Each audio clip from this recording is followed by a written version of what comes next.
Assalamualaikum warahmatullahi wabarakatuh. A'udzubillahi minasyaitonirrajim. Bismillahirrahmanirrahim. Alhamdulillahi rabbil alamin wassalatu wassalamu ala asyrafil anbiya'i wal mursalin wa ala alihi wa sahbihi ajma'in. Rabbi shrah li sadri wa yassir li amri wahlul 'uqdatam min lisani yafqahu qawli. Bismillahirrahmanirrahim. Tawakkaltu 'ala Allah wa i'tasimtu billah wa fawwadtu kulla amri ila Allah. Wa hasbiyallahu wa ni'mal wakil wa la hawla wa la quwwata illa billahil aliyyil azim.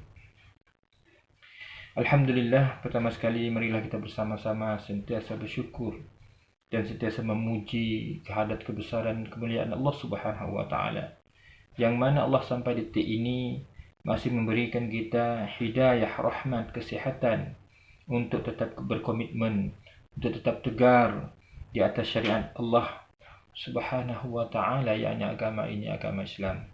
Bersyukur kita kepada Allah Subhanahu wa ta'ala tiada yang lain, kerana dengan limpah dan kurnianya jualah maka kita dapat bersua dan berjumpa pada saat ini dalam keadaan penuh rahmat, yakni nikmat dan rahmat Islam dan iman itu sendiri.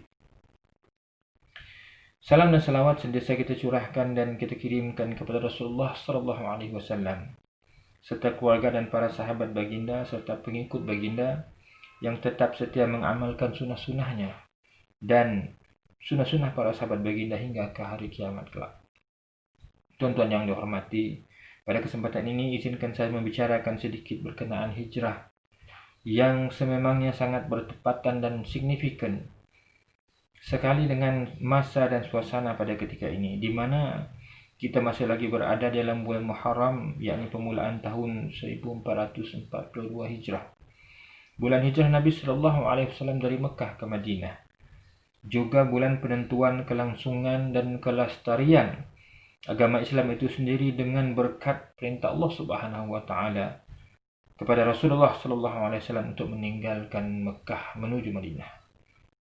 Tuan-tuan yang dikasihi Allah sekalian, suka juga saya ingin menjelaskan berkenaan hijrah Rasulullah SAW tersebut dan hubung kaitnya dengan istiqamah dalam menuntut serta mencari atau menimba ilmu pengetahuan.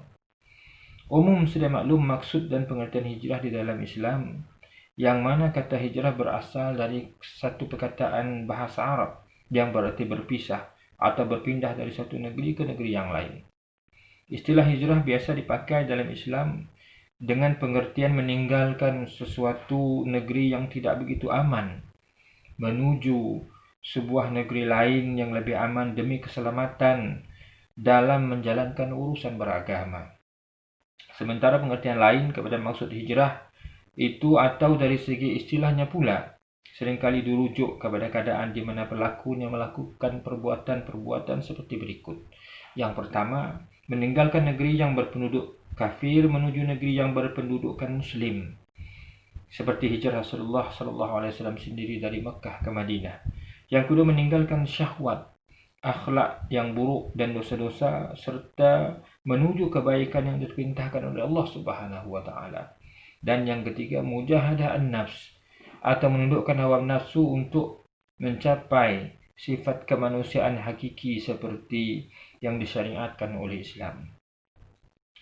Hijrah seringkali salah atau hanya diartikan dalam perubahan penampilan seperti suka berdakwah sahaja atau menunjukkan penampilan yang terbaik seperti cara berpakaian, cara bercakap atau bertutur. Malah pada mutakhir ini mungkin ditunjukkan juga penampilan itu pada paparan atau gambar status di media sosial semata-mata. Tapi benarkah pengertian hijrah hanya sebatas itu? Malah pasti ada dan banyak hal lain yang seringkali dianggap dan dipandang remeh sahaja, serta tidak penting pada makna hijrah itu sendiri pada pandangan mereka, dan akhirnya menjadi kebiasaan dan budaya dalam mempamerkan makna sebenar hijrah pada kacamata individu tersebut. Begitulah seringkas dapat dihuraikan pengertian hijrah sama ada pada kebenarannya atau pada tanggapan salah oleh sebahagian mereka yang tidak dapat menyelami arti kebenaran hijrah yang telah dicontohi kepada kita oleh Rasulullah SAW lebih 1400 tahun yang lampau.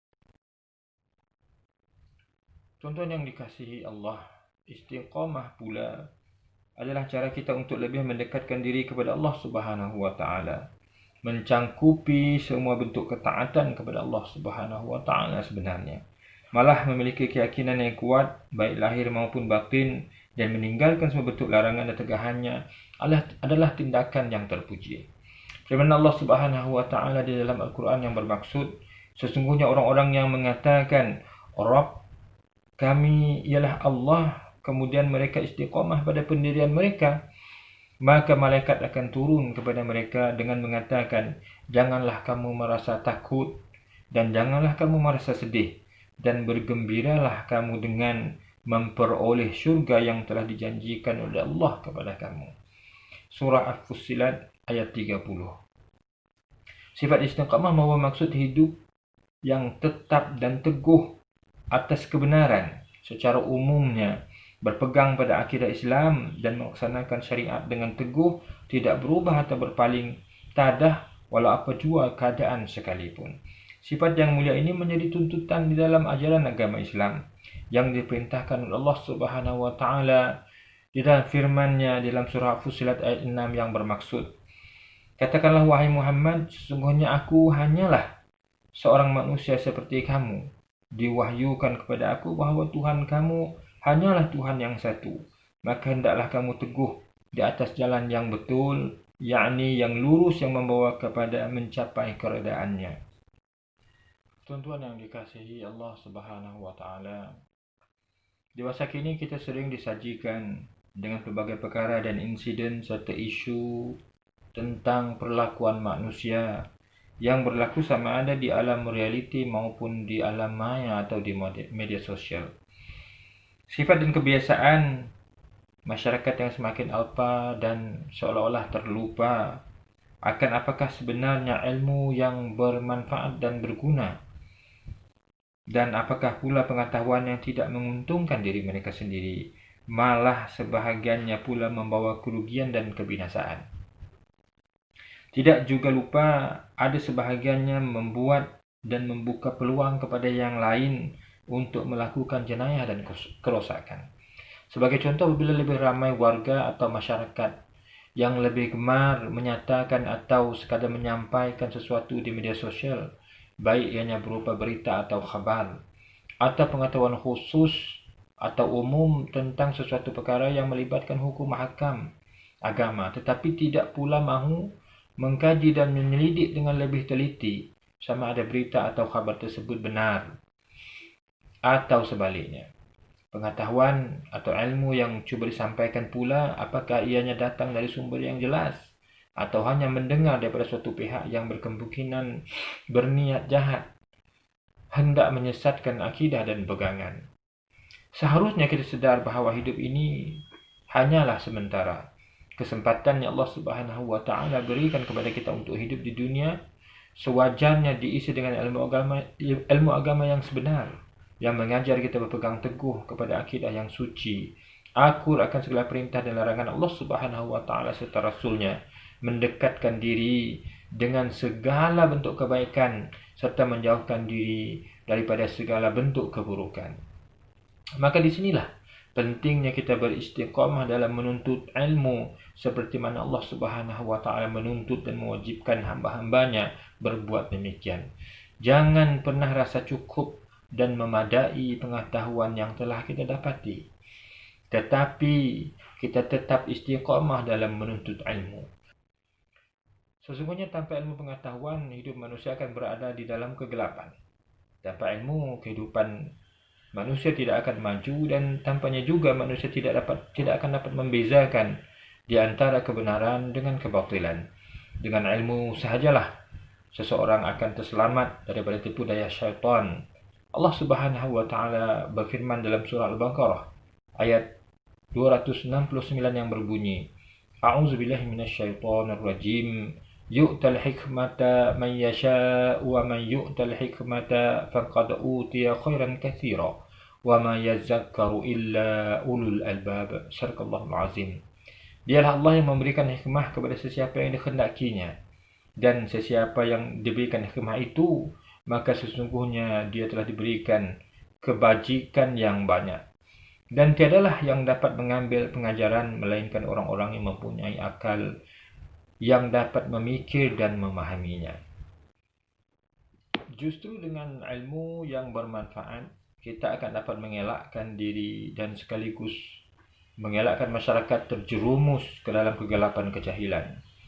Namun bagi mereka yang tidak menyadari bahawa mereka adalah orang yang disesatkan oleh iblis dan syaitan dengan beranggapan diri mereka lah orang yang berilmu dan bermegah-megah dengannya dalam menyebarkan fitnah, maka tunggulah akibat dari siksaan Allah Subhanahu wa taala yang berjanji akan memberi balasan setimpal kelak. Marilah kita sama-sama meningkatkan ketakwaan, keimanan kita kepada Allah Subhanahu wa taala dengan penuh ketaatan, keyakinan dan keikhlasan, melaksanakan segala suruhannya serta menjauhi segala larangannya. Mudah-mudahan kita menjadi insan yang berjaya di dunia dan di akhirat. أقول قولي هذا فأستغفر الله لي ولكم ولسائر المسلمين والمسلمات والمؤمنين والمؤminat fastaghfiruhu innahu huwal ghafurur rahim. Maka dengan ini berakhirlah pertemuan kita pada kali ini. Semoga bermanfaat insyaallah. Assalamualaikum warahmatullahi wabarakatuh.